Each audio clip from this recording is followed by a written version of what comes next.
Yes, ma'am. And which one is the beneficial business, मतलब कौन सा business जो है आपका ये एग्जिस्टिंग बिजनेस को परचेज करना या फिर नया बिजनेस शुरू करना या फ्रेंचाइज के थ्रू बिजनेस को स्टार्ट करना. तो I guess this topic is already clear to all of you, Yes, right? ma'am. Yes, ma'am. Okay, let's start with the organizational planning. Now the question is that when you are starting a business, which kind of business is suitable, right? If anyone want to start a small scale business, or they want to basically matlab there is only one person who is going to start the business, so ऐसे case में बहुत बड़ा company या business शुरू करना it is very impossible, and we can start with the small type or a simple type of, or with the simple type of organizational structure.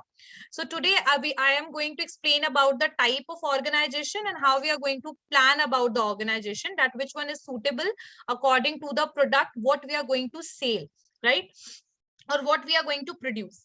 So organizational planning mein what is the basically type of organizational structure? I guess everyone knows about the sole proprietorship, partnership, joint stock company. Everyone knows about it. Pata hai? Class? These things are Yes, clear. ma'am. Yes, So ma'am. let's start with the sole proprietorship, and let me tell you one more thing, that most probably your examination of, okay, so organisation जो है, कोई small business शुरू करना चाहता है तो partnership and the sole proprietorship is suitable type of business structure. So we are going to understand that what is the organisational forms of business. The first one is a sole proprietorship. So sole proprietorship जो है, it is basically sole proprietors वो person होते हैं who is taking the risk, who is starting the business, और इनका जो ownership होता है एक सिंगल पर्सन ओन्ड होता है. ये जो आपका टाइप ऑफ बिजनेस ऑर्गेनाइजेशन है, राइट? यहाँ पर जो भी डिसीजन लिया जाएगा, चाहे जो भी मैनेजमेंट है, वो सब कुछ कंट्रोल किया जाता है एक पर्सन के द्वारा, and that person is sole proprietor, right? एक ही बिजनेस का ओनर. जो सोल प्रोप्राइटरशिप है, ये सबसे ज्यादा इस टाइप का बिजनेस ऑर्गेनाइजेशन सूटेबल है उन टाइप के लोगों के लिए जो लोग बहुत ज्यादा बड़े बिजनेस और बड़े स्केल पर बिजनेस शुरू नहीं करना चाहते हैं. ठीक है, जैसे कोई छोटा सा स्टोर स्टार्ट करना चाहता है या बुटीक ओपन करना चाहता है, तो उसके लिए soul proprietorship is the better option, right? So sole proprietorship के क्या क्या एडवांटेजेस हैं? सोल प्रोप्राइटर कौन है, सबको क्लियर हो गया? Single person who is owning, managing and directing the business. समझ में आया everyone? Class? Yes, ma'am. Okay. And everyone, what are the advantages? The first one is easy formation. Let me tell you one thing, like if you will start the company, अगर आप कोई company शुरू करते हैं, so according to the Companies Act 2013, you have to register your company under the MCA, Ministry of Corporate Affairs के under में आपको सब registration कराना है, documentation करना है, registrar के पास company को register करना है. So there are multiple functions and documentation procedure to start a company. When we are basically want to open a small store, and when we want to do a small business, in that situation we can start एक shop खोल दिया, कोई documentation की कुछ खास जरूरत नहीं है, रजिस्ट्रेशन की रिक्वायरमेंट नहीं है, और बहुत ही इजीली फॉर्म हो जाएगा, राइट? बट आपके पास अपना बिजनेस का जो भी आइडिया है, आपका जो सप्लायर, ये सब आप देख लीजिए, एंड बाकी you have to only wait for hardly 15 to 20 days to start such kind of business. So it is basically easy formation. So sole proprietor जो है, sole proprietorship जो ऐसा business type है जो easily form होता है. This point is clear? Easy formation. This point is clear? Yes, ma'am. One more thing, I just want to tell you that if the turnover of your business, in the case of the retail, if the turnover of your business is more than 20 lakh, so in that situation, you just need to register yourself under the GST. Otherwise, there it is not required to do the registration work, as well as that is totally optional. If you want to register, अगर आप registration कराना भी चाहते हैं, so what you can do कि एक shop and establishment act के under में आप अपने शॉप को रजिस्टर करा सकते हो, लेकिन ये ऑप्शनल है, कोई कंपलसरी कोई आपके ऊपर फोर्स नहीं किया जा रहा है ये policy by the government. It is totally optional, but in the case of GST, in when your turnover is 20 lakh and more, then you just need to register. So I guess this point is clear to everyone, right? Let's move toward the next point, and that is individual motivation. So a single person is going to start a business. Whatever profit is earned, that is going to be enjoyed by a single person. मतलब एक ही person उस benefit को, profit को enjoy भी करने वाला है. ठीक है. और एक individual person है तो वो motivated है to operate the business. So individual motivation is there. Next one is a flexibility, because the sole proprietor is starting a business in a very small scale. So there is a high chances of flexibility. Rigidness will be reduced, and the sole proprietor can change the business type, idea, structure according to the requirement in the market or according to the demand. ठीक है. And they can add some other things. Like आजकल जितने भी shopkeepers को देख लीजिए, छोटे छोटे general store वालों को भी देख लीजिए, they have Google Pay, they have the so many options to take the money. So they have a very dynamic approach. Flexibility बहुत high है. आप कभी भी अपने store को, अपने business को बंद करके कोई दूसरा type का business शुरू कर सकते हो, या फिर अपने business में कोई addition कर सकते हो, अपने business में कोई technology लेकर आ सकते हो. तो you have multiple options. So I guess this point is clear to everyone. This point is clear. Flexibility. Yes, ma'am. Next one is secrecy. See, if we are talking about the company, we have to publish all the financial statement at the last or in financial year, in the मतलब completion of the financial year. जैसे ही financial year complete होता है, जितने भी आपके audit वगैरह के reports हो गए या फिर आपके फाइनेंशियल स्टेटमेंट हो गए, वो सब को आपको पब्लिश करना पड़ता है, दिखाना पड़ता है. और अगर जब भी आप कभी भी कंपनी के वेबसाइट में जाएंगे तो you will see the report. So there is a transparency in this situation. Like they cannot able to maintain the secrecy of their company, but the sole proprietor can do that. How he or she is operating the business, he don't need to disclose it to everyone. What is the condition of the business? It is in the profitable sector or it is not in the profitable sector. You don't need to disclose it in front of anyone or in the normal public. So you can maintain the secrecy, or you can even maintain the बोल सकते हैं ना कि your secret ingredient or the secret thing of your business. You don't need to disclose it. So secrecy can be maintained because the registration is not as such required. So in that situation, you don't need to show anything to the people or the public. समझ में आ गया? This point is clear. Okay. Next one is quick decision making. Quick decision making. Quick decision making. Okay, let me tell you one thing. Like if we are talking about the partnership, अगर हम partnership ले तो आपको भी पता है कि उसमें एक से ज्यादा लोग होते हैं, तभी वो partnership है ना? If we are basically making any decision, or either in the company there is a top level management, middle and the lower level management. If any decision you need to take, मतलब जो lower level को अगर कोई decision लेना है तो that decision is totally dependent upon the top level management, and it is going to be delayed, it can be procrastinated, right? But in the second situation, or in the case of the partnership as well, the decisions are totally dependent upon the consent of the other partners as well. But in the case of the sole proprietor, you don't need to take advice.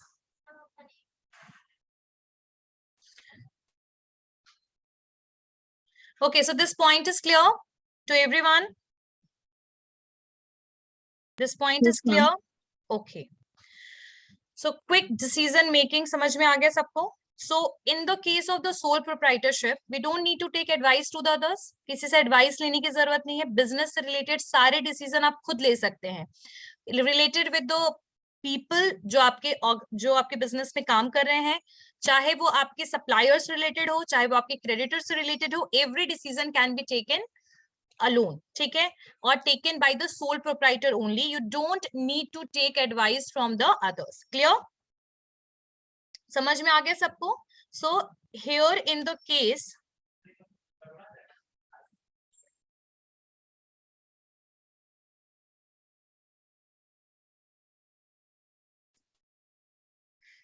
this point is clear. Quick decision making. Yes, ma'am. Okay, next point is, see, today I am giving the last warning, whoever is coming at this time. Chaliye. Next point is facilities for taking loan. See, if we are talking about the facilities of taking loan, I just want to basically tell you two things in this. First, if you are taking loan from the bank and you are the single person because you are going to start your business, very less sole proprietors are dependent on the for the formal type of loan. बहुत कम ऐसे sole proprietors होते हैं छोटे मोटे जो formal type of loan के तरफ उनका झुकाव होता है या लोन लेते हैं. बहुत सारे ऐसे होते हैं जो अपनी सेविंग से बिजनेस शुरू करते हैं, बहुत सारे ऐसे हैं जो अपनी फैमिली फ्रेंड्स रिलेटिव से पैसे ले लेते हैं. और यहाँ पर ये चीज है कि आप जो हैं आपको लोन की फैसिलिटी मिल सकती है, प्रोवाइड किया जा सकता है, लेकिन this is one of the advantage. I am not agree with this. ठीक है, तो इसको लिखना है तो लिख लीजिए, बट इसमें थोड़ा सा डॉट कर लीजिएगा. नेक्स्ट वन इज, हाँ, but yes, if you are starting a small business under MSME, you will get varieties of options to take a soft loan. ठीक है, whose soft loan वैसे लोन होते हैं जिसको रीपेमेंट करने का जो टाइम होता है नॉर्मल लोन टाइम से ज्यादा होता है, रीपेमेंट टाइम. राइट, समझ में आया सबको? Okay, next one is direct contact. See, in the case of the company, CEO of the company or the chief marketing officer or CFO, they are not directly contacted with the different type of suppliers, right? यहाँ पर कोई direct contact नहीं होता है supplier से, creditor से, या फिर डायरेक्टली एम्प्लॉय से. ऐसा कोई सीन नहीं होता है बड़ी बड़ी कंपनियों में, राइट? लेकिन अगर कोई छोटे बिजनेस है तो जहां पर सोल प्रोप्राइटर को सिंगल अकेले ही डिसीजन लेना है, so in that situation they are going to directly interact with the stakeholders of the business. Clear हो गया? Clear? Okay, next point is efficiency in management.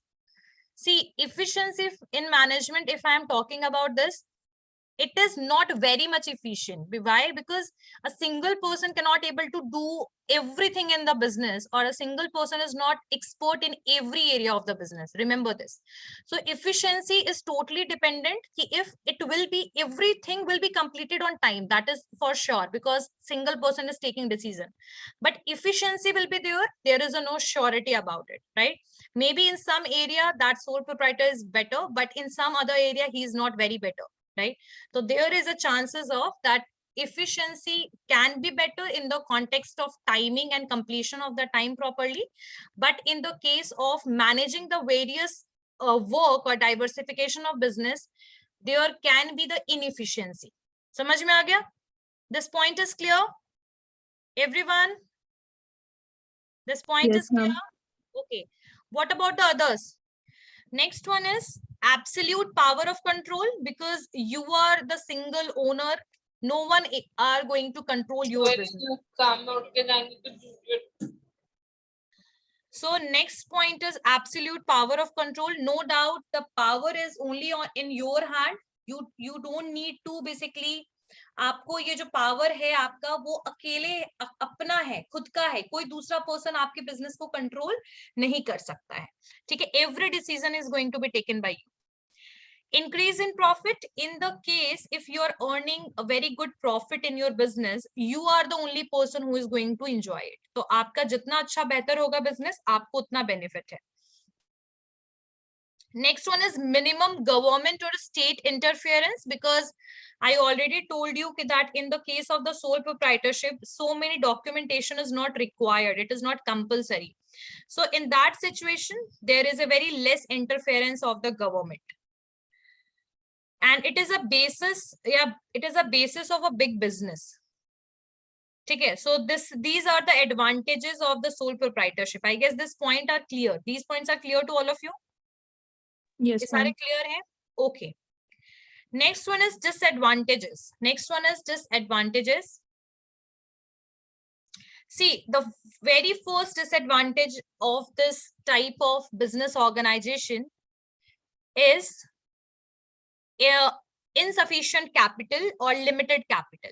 Why? Because in the case of the partnership, you will able to get capital from various partners, right? बहुत सारे partners के through आपको मिल जाएगा capital. लेकिन जब आप एक सिंगल पर्सन हैं और बिजनेस स्टार्ट कर रहे हैं, तो ऐसे केस में आप ही अपने आपके सेविंग्स, अपने पैसे, आपको जो भी अरेंजमेंट करना है वो सिंगल अपने अकेले करना है, राइट? और कई बार ऐसा भी होता है कि if you will not able to get the loan, you are not able to start your business. ये भी पॉसिबिलिटी है, और बहुत ही लिमिटेड कैपिटल होगा. जितना आप अरेंज कर पाएंगे उतना ही कैपिटल है. ठीक है, समझ में आ गया? Yes, efficiency in management, what? Ma'am, we can add this to disadvantages, no? Yeah, definitely you can add this efficiency in. There is a efficiency in management can be possible in the sole proprietor, but in context of timing and completion of the work. मतलब काम समय पे हो सकता है, आपके जैसे supplier के साथ डील करना, ये सब कॉन्टैक्ट है आपका डायरेक्ट, तो ये काम हो सकता है, जल्दी भी हो सकता है काम, लेकिन हर काम में आप बेहतर हो और एक्सपर्ट हो, इट इज नॉट नेसेसरी और it is not basically possible. तो ऐसे केस में आपकी इनएफिशिएंट मैनेजमेंट के चांसेस भी हैं, और बहुत लिमिटेड मैनेजमेंट स्किल और मैनेजरियल स्किल है ना आपके पास, बहुत ही लिमिटेड मैनेजरियल स्किल है आपके पास, तो वो हर जगह हर एक एरिया में कैसे अप्लाई करेंगे, नहीं कर पाएंगे, इसीलिए inefficient management can be possible. Okay, next point is disadvantages में हम लोग सबसे पहले थे लिमिटेड कैपिटल, क्योंकि कैपिटल जो है बहुत लिमिटेड होगा, जितना हम लोग अरेंज कर पाएंगे, जितना लोन ले पाएंगे, ठीक है, we are not in the condition where like the partnership where we are able to get capital from so many partners. It is not possible, right? Next one is limited capacity to work, because only one person is basically doing the work constantly. So in that situation, it can be possible that he or she is going to work, and it is very, मतलब यहाँ पर capacity जो है that is very limited. Next one is unlimited liability, like it for example, अगर आपका business fail हो गया, if there is a chance, मतलब there is a high chances of business fail when you are starting the business, और अगर business fail हो जाता है तो ऐसे केस में जो लाइबिलिटी है वो अनलिमिटेड रहेगी आपके सोल प्रोप्राइटर के केस में। क्यों रहेगी अनलिमिटेड लाइबिलिटी सोल प्रोप्राइटर के केस में? क्योंकि एक ही पर्सन है जो प्रॉफिट एंजॉय कर रहा है, तो एक ही पर्सन है जिसे लॉस को भी कवर करना पड़ेगा, ठीक है, no other person is going to ask you. और जैसे कंपनी में क्या होता है कि जो लॉस है, जैसे मैंने शेयर खरीदा कंपनी का, तो मेरा तो लिमिटेड लाइबिलिटी है ना, 5,000 का शेयर है तो 5,000 डूब सकता है, लेकिन यहाँ पर ये सिचुएशन नहीं है। अगर आप बिजनेस आपने शुरू किया है और बिजनेस अगर डूब गया या डिसॉल्व हो गया या फिर वाइंड अप हो गया, खत्म हो गया, तो ऐसे सिचुएशन में जो भी लॉस है, या फिर अगर आपका बिजनेस प्रॉफिट कुछ अर्न ही नहीं कर रहा, लॉस है, तो सब कुछ आपको बेयर करना पड़ेगा अकेले। समझ में आया? So there is a one, this is a point of disadvantage, so just write it in disadvantages. Next one is uncertain stability. Next point is uncertain stability. What is the meaning of that? Let me tell you that if anyone is, you know about the companies, that company में perpetual succession का concept होता है, याद है सबको? Like company में perpetual succession का मतलब ये है कि कंपनी में लोग आए, कंपनी से लोग जाएं, कंपनी में किसी की डेथ हो, लेकिन वो कंपनी बंद किसी भी हाल में नहीं होगा। समझ में आई बात? क्लियर हो गया? लेकिन इन the case of the sole proprietor this theory is not applied. Why it is not applied? Because एक सिंगल जो पर्सन है, अगर वही बिजनेस चला रहा है और अगर उसकी डेथ हो गई, तो ऐसे केस में बिजनेस बंद हो सकता है, ठीक है? तो स्टेबिलिटी जो है that is not very high in the case of the sole proprietorship, and the same thing is applied in the partnership as well. In the case if the person will die or the person will sick or if the person will become disabled, कोई भी situation होता है, lunatic हो गया, कुछ भी ऐसा case होगा, तो ऐसे सिचुएशन में इस टाइप के बिजनेस को जो सिंगल हैंडेड चल रहा था इतने दिन से, इसको लॉन्ग टाइम तक चला पाना it is impossible. This point is clear? Next one is what about the others? No one is saying yes. Next one is next disadvantages. Next लिखिए limited scope of specialization. Definitely if the person who started the business he is specialized in finance, it is little bit difficult for those person to basically do the marketing work, production work or the other type of work or functions. ठीक है? Next one is, ये समझ में आ गया? Disadvantages clear हो गया? Disadvantages clear हो गया. Limited scope managerial skill, limited scope, फिर बहुत सारे अनलिमिटेड लाइबिलिटी है, लैक ऑफ स्टेबिलिटी है. So these are the disadvantages of the sole proprietorship. I guess this point is clear to everyone, right? Clear है? Okay, can anyone tell me that ever you heard about the OPC? OPC के बारे में कभी पढ़ा है? सुना है? OPC 1 person company,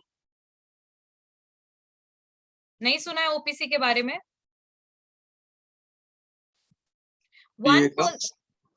हाँ बोलो। 1 पर्सन कंपनी और सोल प्रोप्राइटरशिप में क्या डिफरेंस है, ये होमवर्क है, नेक्स्ट क्लास में पूछूंगी मैं। खैर मैं अभी मुझे टाइम मिलेगा तो मैं थोड़ा सा बता भी दूंगी आप लोग।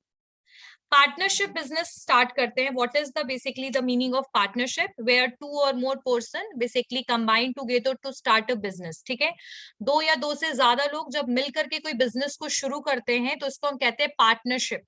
ठीक है, अब पार्टनरशिप जो है यहाँ पर एग्रीमेंट की बात आती है, तो एग्रीमेंट ओरल भी हो सकता है और रिटन एग्रीमेंट भी हो सकता है, that is totally optional. But if you are registering your partnership firm, लेकिन अगर आप रजिस्ट्रेशन करवा रहे हैं अपने पार्टनरशिप फर्म का, सो ऐसे सिचुएशन में रिटन एग्रीमेंट इज रिक्वायर्ड। ठीक है, रिटन एग्रीमेंट की जरूरत पड़ेगी और रिटन एग्रीमेंट को पार्टनरशिप में कहते हैं पार्टनरशिप डीड। पार्टनरशिप डीड क्या बोलते हैं? क्या बोलते हैं? Partnership deed ma'am. हाँ, पार्टनरशिप डीड।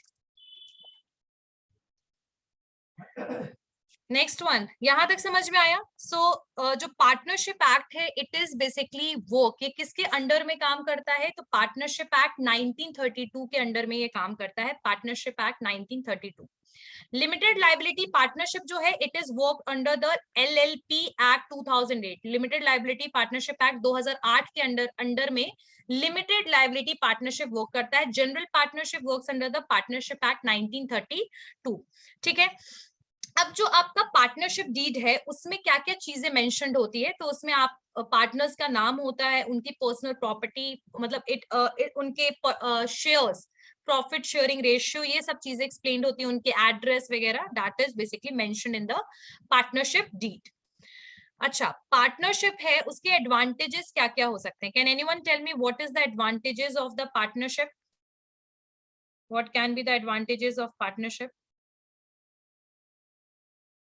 पार्टनरशिप के क्या क्या फायदे हो सकते हैं, बेनिफिट क्या होगा? एडवांटेज में लिखिए सबसे पहले easy formation. So like the sole proprietorship we can easily start the partnership, right? And we don't required, it is not compulsory that we just need to register the partnership. registration कराना भी बहुत ज्यादा compulsory बिल्कुल भी नहीं है, लेकिन कुछ आपको डिसएडवांटेजेस होगा अगर आपने रजिस्ट्रेशन नहीं करवाया है, तो इसको जब हम बाद में फिर कंप्लीट करेंगे तो एक बार मैं बताऊंगी कि what can be the thing. आप किसी आउटसाइडर को सू नहीं कर सकते हो अगर आपका बिजनेस जो है वो रजिस्टर्ड नहीं है। तो फैसिलिटीज, पहला एडवांटेज होगा कि इजी फॉर्मेशन, पहला एडवांटेज है easy formation, this point is clear?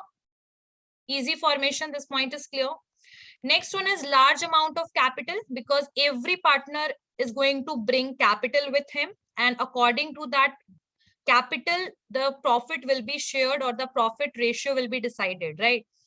So every partner is going to bring some capital with him or her, right? So ऐसे केस में आपके पास लार्ज कैपिटल का ऑप्शन है क्योंकि ज्यादा से ज्यादा पार्टनर ज्यादा से ज्यादा कैपिटल को लेकर आएंगे। Next one is division of risk. In the case of the sole proprietorship, the risk is very high. In the case, अगर आप देखते हैं, in the case अगर बिजनेस में, remember it, in a case अगर आपका सोल प्रोप्राइटरशिप है और आप सोल प्रोप्राइटर हैं और आप एक सिंगल हैंडेड बिजनेस चला रहे हैं, तो ऐसे केस में सारा रिस्क आपको बेयर करना है ना। लेकिन यहाँ पर चूंकि कैपिटल जो है सारे पार्टनर्स लेकर आ रहे हैं, मल्टीपल पीपल हैं जो एक बिजनेस को रन कर रहे हैं, तो आपका रिस्क भी डिवाइड हो जाएगा। And loss and profit ratio will always same, यानी जिस रेशियो में आप प्रॉफिट लेंगे उसी रेशियो में आपको लॉस भी बेयर करना पड़ेगा। समझ में आया? This point is clear to everyone? Yes, ma'am. Yes, ma'am. Okay, okay. Next one is efficiency in management. See, here we are able to get the benefit of managerial skill in diversified form. Like 4 friends, if they started the business, everyone have some special, हर एक का एक expertise वाला area होगा, expert होंगे किसी ना किसी चीज में, right? मे बी एक पर्सन फाइनेंस में अच्छा है, एक पर्सन मार्केटिंग में, एक पर्सन जो है वो कंज्यूमर बिहेवियर रिसर्च में। तो इस हिसाब से these partners are going to divide the function of the business, right. और उस हिसाब से हम बिजनेस जो है उसको ऑपरेट करेंगे।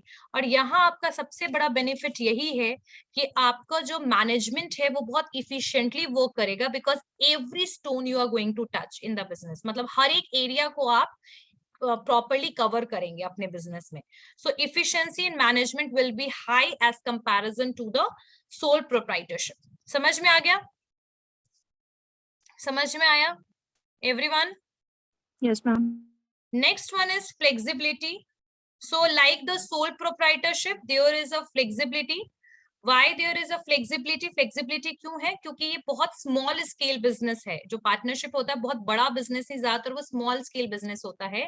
So like the sole proprietor, we have total option of. So this point is clear. So this point is clear that in the case flexibility, why I am saying that, because जैसे soul proprietor में क्या होता है कि आप कोई भी चीज को नया ऐड ऑन कर सकते हैं, कोई भी बिजनेस नया शुरू कर सकते हैं। नई, जैसे अगर आप एक कोचिंग सेंटर चला रहे हैं तो आपने पहले मैथ्स और साइंस का रखा उसमें, अब आपने उसमें कॉमर्स भी ऐड ऑन कर लिया, अब आपने उसमें आर्ट्स भी ऐड ऑन कर लिया, तो डाइवर्सिफिकेशन तो हो रहा है ना। और फ्लेक्सिबिलिटी भी है, तभी तो आप एडिशनल कोर्सेस और एडिशनल ऑप्शंस दे रहे हैं ट्यूशन का। तो ये पॉसिबल तभी होता है जब कोई बिजनेस बहुत स्मॉल स्केल का हो। तो फ्लेक्सिबिलिटी है, चेंज कर सकते हैं बिजनेस एनवायरनमेंट के बेसिस पर, चेंजेस ला सकते हैं, न्यू चीजों को जल्दी अडॉप्ट कर सकते हैं। समझ में आया? This point is clear Yes, ma'am. Everyone? Yes, ma'am. Okay. Protection of minority interest. अच्छा, यहाँ पर ये जो पॉइंट आया माइनॉरिटी इंटरेस्ट वाला, मैं बता दूं कि पार्टनरशिप में कोई वोटिंग राइट्स या फिर मेजोरिटी माइनॉरिटी वाला सिचुएशन नहीं है। जैसे मान लीजिए कोई 4 पार्टनर है ए बी सी डी, और 3 पार्टनर जो है ए बी सी, उनका कंसेंट है किसी एक पर्टिकुलर चीज के लिए और चौथे का कंसेंट नहीं है। तो ऐसा नहीं होगा कि वो 3% का कंसेंट है तो चौथे पर्सन को वैल्यू नहीं मिलेगा पार्टनरशिप में। अगर आपकी हर एक पार्टनर जब तक अग्री नहीं करते, अब जैसे मान लीजिए कि आप लोग चेंज करना चाहते हो अपने सप्लायर को, ठीक है, कोई कंपनी है जो अपने सप्लायर्स को चेंज करना चाहती है because of the delay in something और कुछ रीजन की वजह से, 3 पार्टनर्स कह रहे हैं हाँ हमें चेंज करना चाहिए और चौथा पर्सन कह रहा है नहीं चेंज करना चाहिए। सो ऐसे सिचुएशन में जब तक 4th पर्सन का कंसेंट नहीं मिलता आप डिसीजन ले नहीं सकते हो, ठीक है। तो यहाँ माइनॉरिटी मेजोरिटी सिचुएशन नहीं है। अगर 10 भी पार्टनर हैं और 9 partners are agree on a particular thing and 1 person is not agree, we are not able to take the decision, either that 10th person is not agreed with that point. समझ में आया? So there is a protection of the minority interest. समझ में आ गया ना? Clear है everyone? Yes, ma'am. Next one is combined ability and efficiency. Combined ability and efficiency.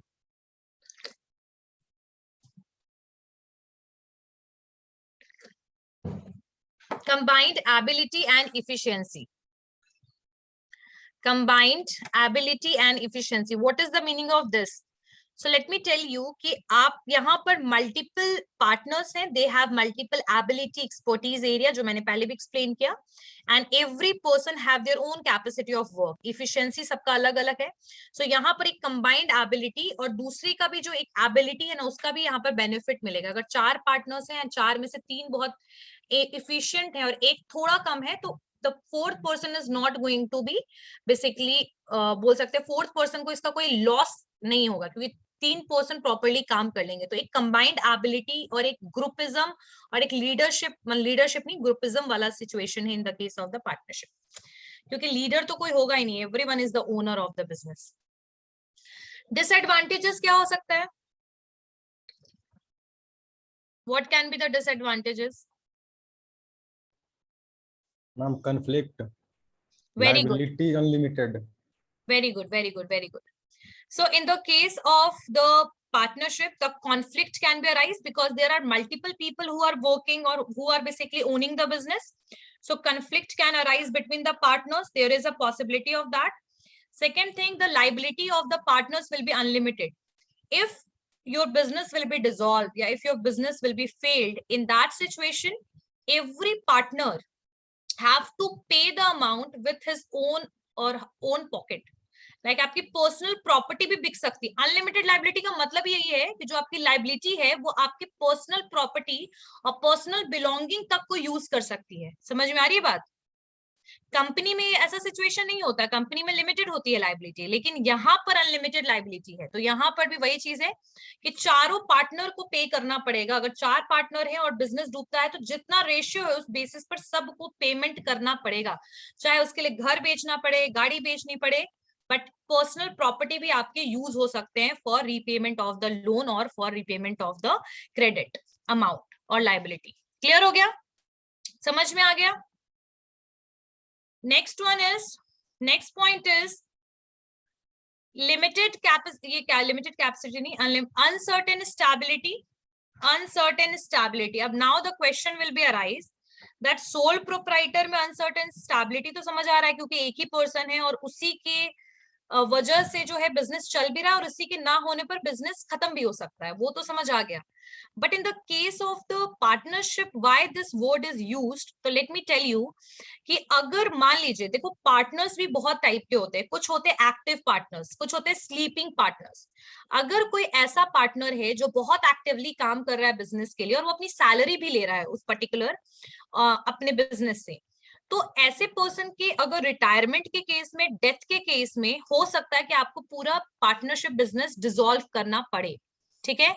सो यहाँ पर अगर एक पर्सन के बेसिस पर पूरा बिजनेस जो है वो चल रहा था और वो एक्टिव पार्टनर की डेथ हो गई, तो ऐसे केस में आपका बिजनेस जो है वो डिसॉल्व हो सकता है। या फिर 2-3 पार्टनर्स चाहते हैं या फिर कोई एक पार्टनर भी चाहता है कि मेरे रिटायरमेंट के बाद ये बिजनेस डिसॉल्व हो जाए, तो dissolution can be possible. That's why it have a very uncertain stability. क्योंकि माइनॉरिटी इंटरेस्ट है, एक पर्सन भी डिसॉल्व कर सकता है बिजनेस को, एक पर्सन की वजह से भी बिजनेस स्ट्रांगली चल सकता है, उसके डेथ होने पर बिजनेस खत्म हो जाए। तो uncertain stability is there. This point is clear? This point is clear?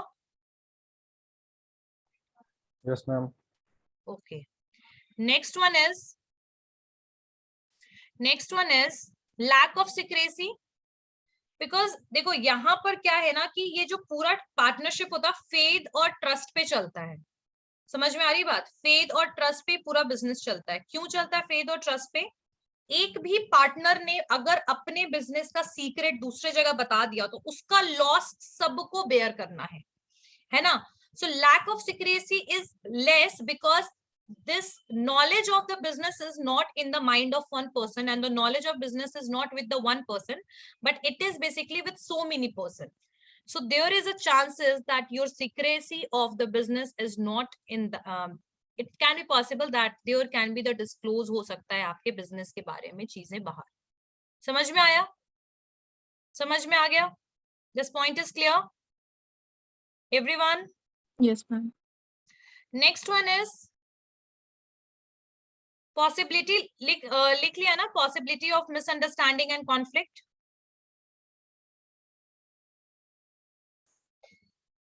लिख लिया? डिले इन डिसीजन मेकिंग, इसको भी लिख लीजिए, delay in decision making. Delay in decision making, delay in decision making. अब इसका क्या मतलब हुआ?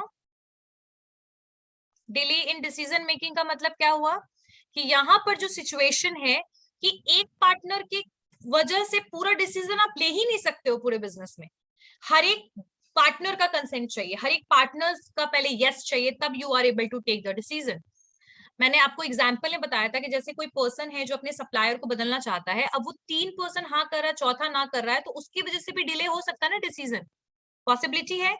और सोल प्रोप्राइटर में क्या है कि अकेला पर्सन है, जो डिसीजन लेना खुद लेना है, तो ऐसे केस में आपके डिसीजन जो है वो डिले हो सकते हैं। तो it is also one of the disadvantages of the partnership. I guess this point is clear?